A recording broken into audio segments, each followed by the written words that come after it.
Imagine turning a valve that hasn't been open for nearly 80 years, bringing to life a piece of history that harkens back to a different era, an era when steam was king. Steam was, yes, very much so. Everything in the old days ran on steam. The top scientists in the world were working on steam and steam equipment.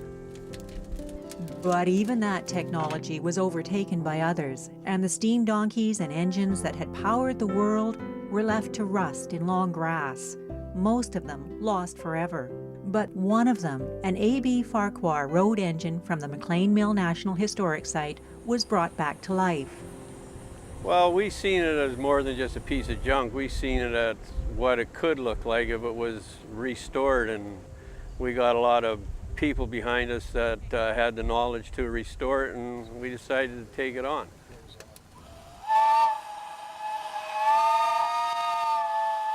Oh, it's pretty bare bones. Yeah, the boiler was there, the wheels were there, the engines were there, and everything else was pretty well missing and had to make it or find it. Make it or find it? This steam tractor was built in 1917. There are no templates for manufacturing parts, and this restoration relied on the skill, persistence, and donations of dozens of volunteers and community members.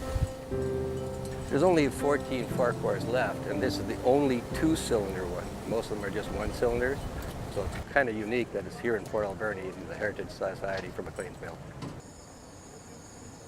Normally restorations might take up to 2 years, but I think Les started it like in November with the inspections and everything else, so it's been 6 to 8 months. People were here 5 days a week, 7, 8 hours every day. It's up and running, first time since 1935.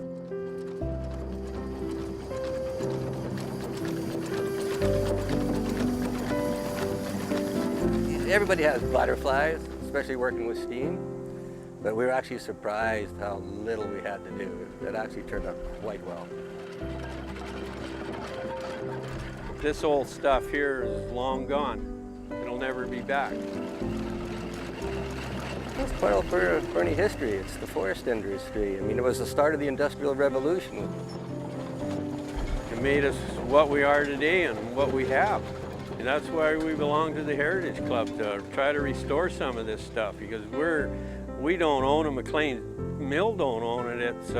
We're just the custodians of it for the next generation. Because once it's gone, it's gone.